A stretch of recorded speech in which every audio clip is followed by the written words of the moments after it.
Platón. La República. Libro primero. Personajes del diálogo. Sócrates, Polemarco, Trasimaco, Adimanto, Céfalo. Sócrates en el Pireo para las fiestas en honor a Bendis.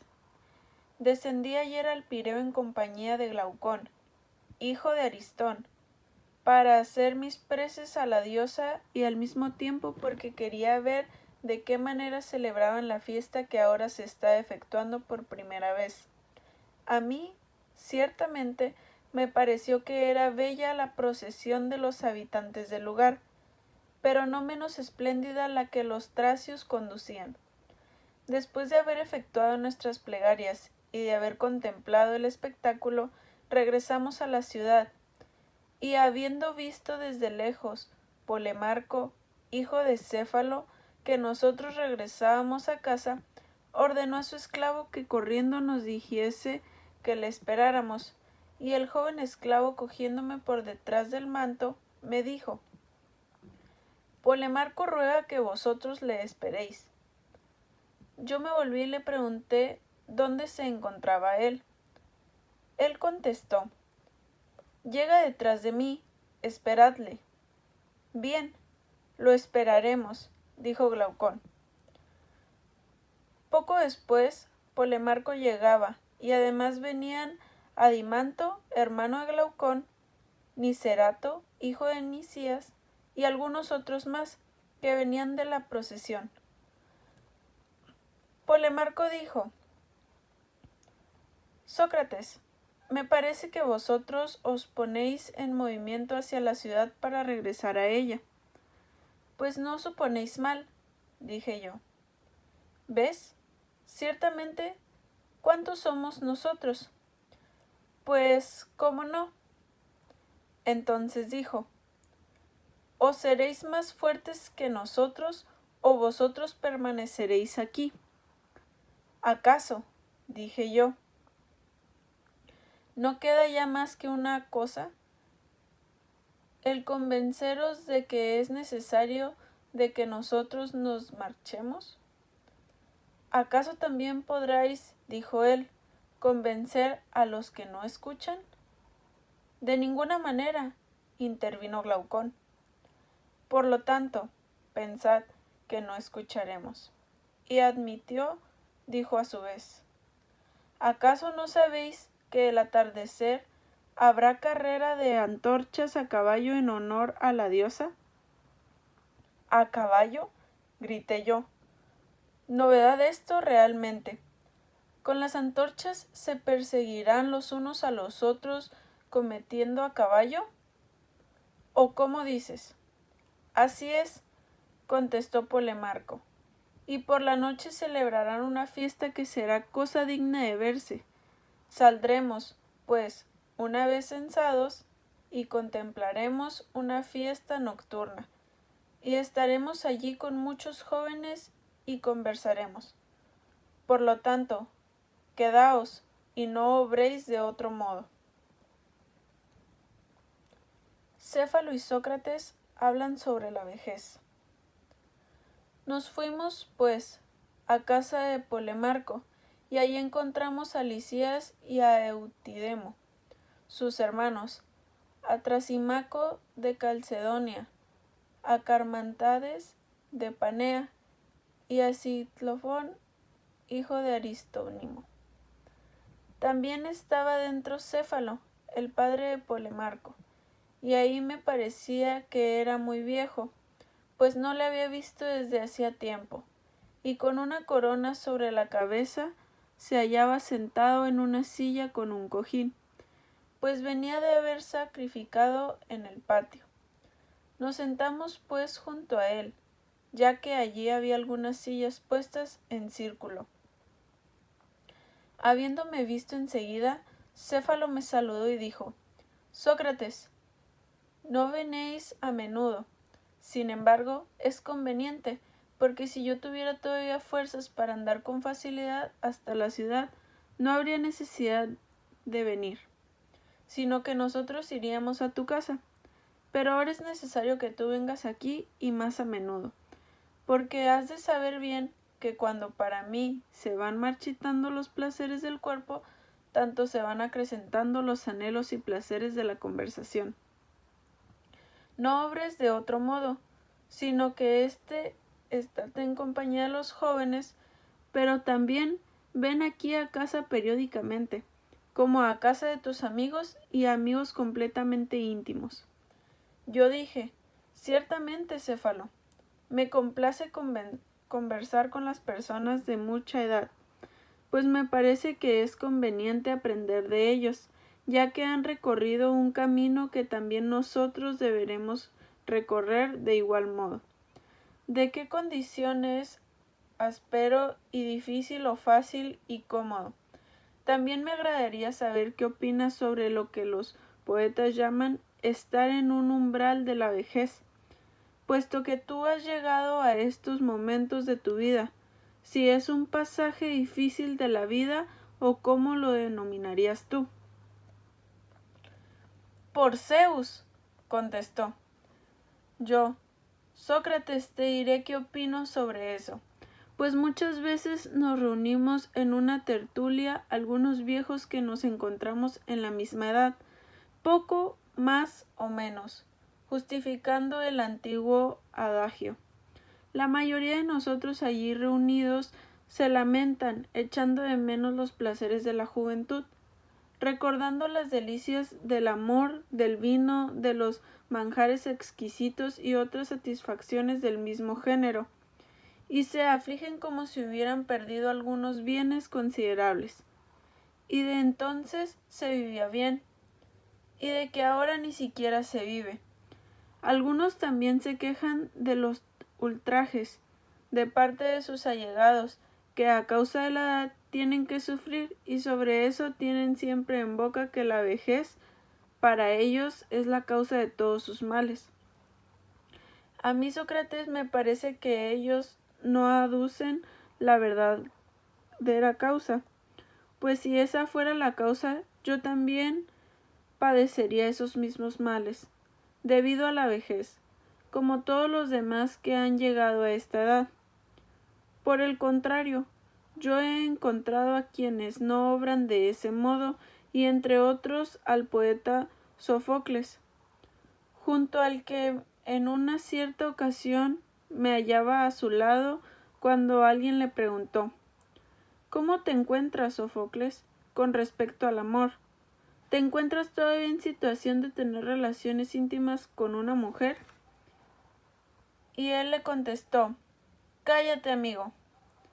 Escapé a ello con la mayor satisfacción, como si me hubiese escapado de un dueño furioso y salvaje. A mí entonces me pareció que contestó bien, y ahora no menos bien, pues en la vejez llega a producirse paz y una libertad en toda clase de esas turbaciones de los sentidos. Después de que las pasiones se han cansado en sus violencias, se han apaciguado. Lo de Sófocles se ha realizado para todas las pasiones. Es el haberse liberado por completo de una multitud de tiranos furibundos, pero con respecto a esas relaciones para con sus domésticos existe una cierta causa, no realmente la vejez, Sócrates, sino el carácter de los hombres, porque si fuesen sensatos y complacientes, la vejez sería moderadamente penosa, y si no, Sócrates, no sólo la vejez, sino también la juventud y el carácter difícil coinciden en eso. Y yo, habiéndole maravillado que dijese esas cosas, queriendo que hablase todavía, le invité a continuar y le dije: Céfalo, me imagino que a ti, cuando dices esas cosas, no te lo aprueban la mayoría de tus oyentes, sino que piensan que tú soportas la vejez fácilmente, no debido a tu carácter, sino por la grande fortuna de que disfrutas, pues dicen que los ricos tienen muchos consuelos.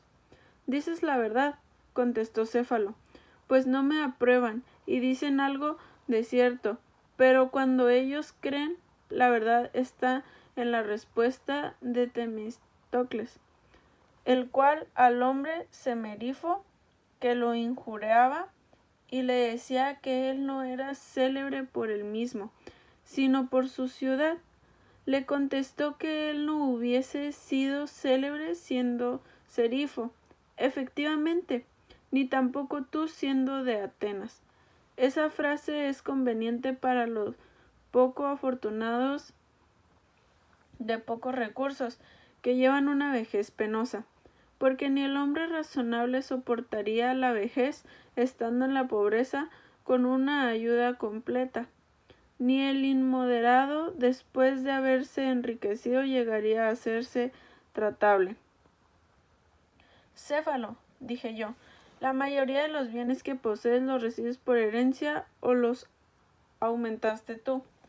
¿De qué modo los adquirí, Sócrates? Yo llegué a ser medio comerciante de lo que mi abuelo y mi padre. Mi abuelo, cuyo nombre llevo, heredó una fortuna casi igual a la que yo tengo en la actualidad, la que acrecentó en varias veces otro tanto. Pero mi padre, Lisanías, la redujo muy por debajo de lo que es ahora. Mas yo estoy satisfecho, si dejo a esto hijos que ves, no menos, sino algo más de lo que recibí. No te pregunté respecto a ti, yo continué,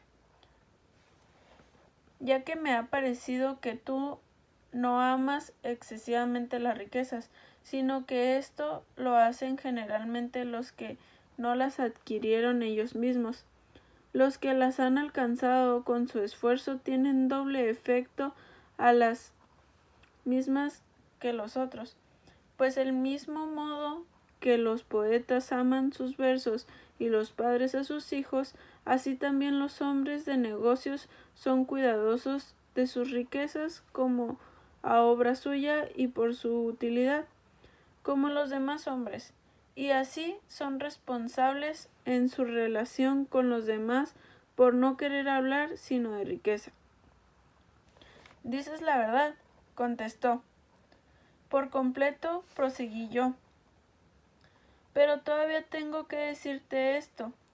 ¿Cuál es la mayor ventaja que crees haber sacado de la posesión de una gran fortuna?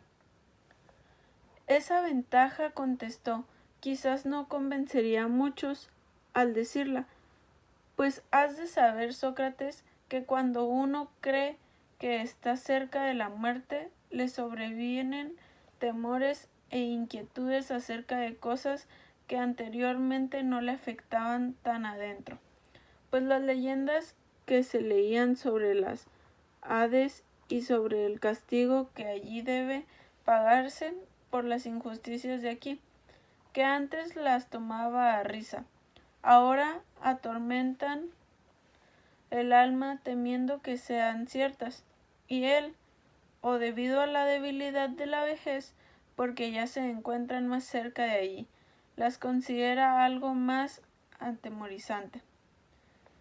Llega a estar lleno de apresión y de temor, y repasa y examina si se ha realizado alguna injusticia. Si él encuentra muchas injusticias en su propia vida y desvelándose a menudo en sus sueños como los niños, siente medio y vive con una infelicidad perezal. Pero algo contrajo, si ninguna injusticia se ha observado en él. Tiene con él una agradable esperanza, que cuida a su vejez maravillosamente, como dice Píndaro, porque el Sócrates graciosamente dijo que él ha llevado una vida con justicia y religiosa. Una dulce esperanza lo acompaña, el corazón le alienta y su vejez alimenta. Ella gobierna de los mortales el espíritu versátil de modo soberano. Son maravillosas palabras dichas de un modo en extremo admirable. Según eso, yo considero que la posesión de las riquezas es de gran consideración, no para todos los hombres, sino para el hombre sensato. Ni engañar ni mentir a nadie, incluso involuntariamente, ni tampoco deber un sacrificio a una divinidad, ni dinero a un hombre. Después de marcharse de esta vida sin temor, a eso contribuye gran parte de la posesión de las riquezas. Tienen además otras muchas ventajas, pero una por considerar, yo aseguro, Sócrates, que la riqueza tiene en eso, para el hombre sensato, el más grande de los beneficios. ¿En qué consiste la justicia?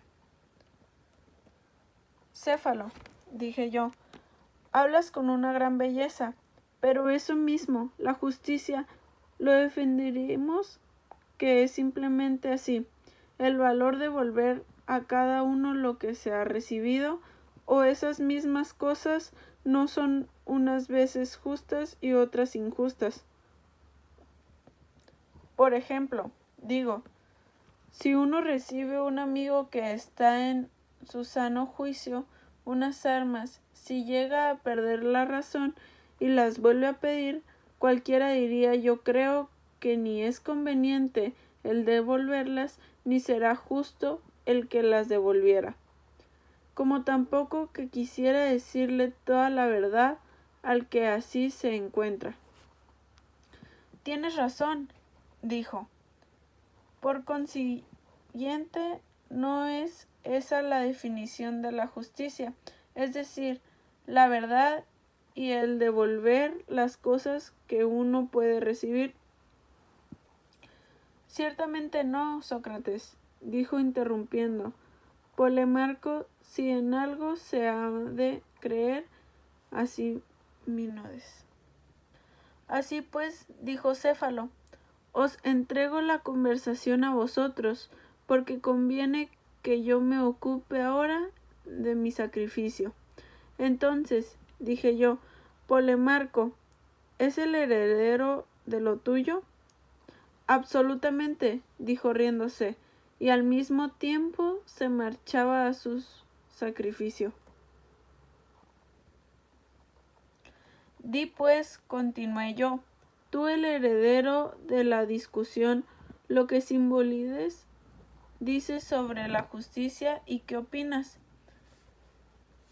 Que el devolver a cada uno lo que se le debe es justo. Al decir eso, a mí me parece que tienen razón.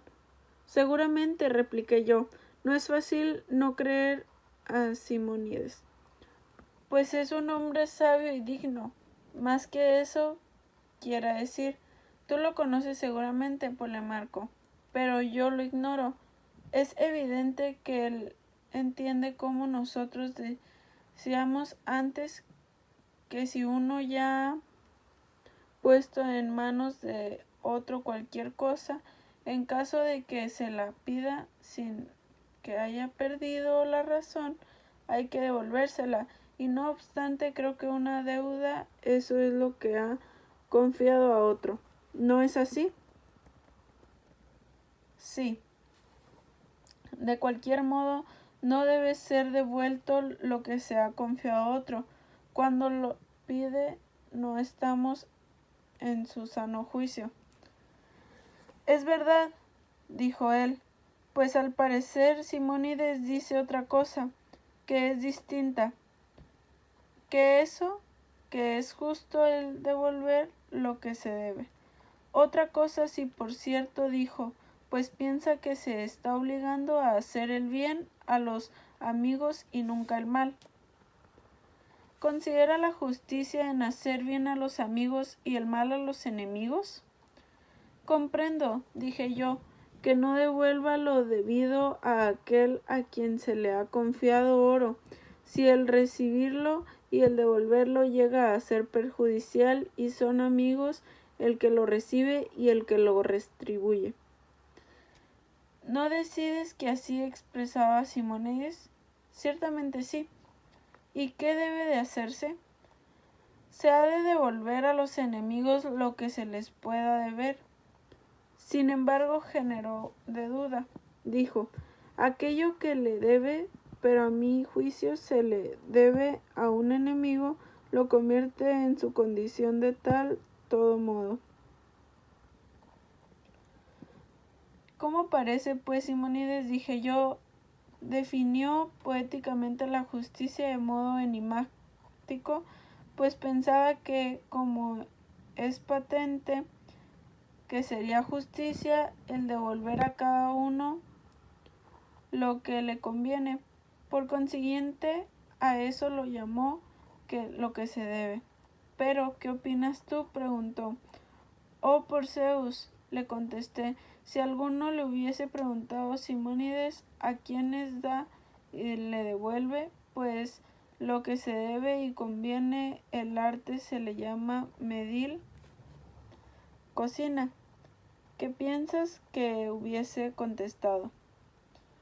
Es evidente, respondió, que da a los cuerpos los remedios, los alimentos y bebidas convenientes, y a quienes devuelve lo debido y conveniente, lo que da el arte que se llama del bien cocinar. Da a los manjares su debido condimento, sea y el arte ya que llamaríamos justicia, a quienes devuelve algo. Sí, en algo, Sócrates contestó, se debe ser consecuente con lo que antes se ha. En algo, Sócrates contestó, se ha de ser consecuente en lo que antes se ha dicho. Ella devuelve a los amigos y enemigos beneficios y daños. Luego Simónides llama justicia al hacer bien los amigos y daño a los enemigos. A mí me lo parece, quien pues es el más capaz de hacer el bien a los amigos enfermos y el mal a los enemigos con respecto a la enfermedad y salud. El médico. ¿Y quién a los navegantes con respecto a los peligros del mar? El piloto. ¿Y qué el justo? ¿En qué circunstancias y en qué acto es el más capaz de ayudar a sus amigos y dañar a sus enemigos? A mí ciertamente me parece que en la guerra atacando a unos y defendiendo a otros. Muy bien, pero mi querido Polemarco, el método es útil para los que no están enfermos. ¿Es verdad? Ni el piloto para los que navegan, sí. Por lo tanto, el hombre justo es inútil para los que no están en guerra. Eso no me parece exacto por completo. Luego, la justicia también es inútil para los que no están en guerra. Eso no me parece exacto por completo. Luego, la justicia también es útil en tiempo de paz. Cosa útil. También pues la agricultura, ¿no es así? En efecto, para la adquisición de los frutos, además también el oficio del zapatero. Sí, podría ciertamente afirmar para la adquisición del calzado, absolutamente sí. ¿Y qué precisamente sobre la justicia para uso de posesión? ¿De qué dirías que es útil la justicia en el tiempo de la paz? Para los convenidos, Sócrates. ¿Te refieres a las asociaciones o a alguna otra cosa? A las asociaciones precisamente. Por consiguiente, ¿será el hombre justo o el jugador de profesión el asociado bueno y útil para la colocación de las piezas en el tablero del chaquete? El jugador de profesión, más para la colocación de ladrillos y piedras, será más útil y mejor el asociado justo que el albañil. De ningún modo, pero para que la asociación sería el justo, mejor asociado que el citista. Si el citarista es mejor que el justo para tañer cuerdas. A mí me parece para la cuestión de dinero, excepto tal vez Polemarco, para hacer uso del dinero. Cuando sea necesario comprar o vender en común un caballo, por ejemplo, entonces, como yo opino, ¿es de hombre del caballo? ¿No es verdad? Es evidente. Y cuando un barco, el constructor o el piloto, parece, cuando pues el justo será más útil que los demás en el caso de que se deba hacer uso de la plata de oro. Cuando se haya establecido un depósito y se encuentren intactos, Sócrates, por consiguiente, dices que cuando no sea necesario hacer el uso de él, sino que está intactivo. Así realmente, luego cuando es inútil el dinero, ¿le es entonces por eso mismo útil a la justicia? Al parecer, cuando deba guardarse una poderosa, la justicia es útil para la comunidad y para el individuo, pero cuando deba guardarse es el arte del viñador,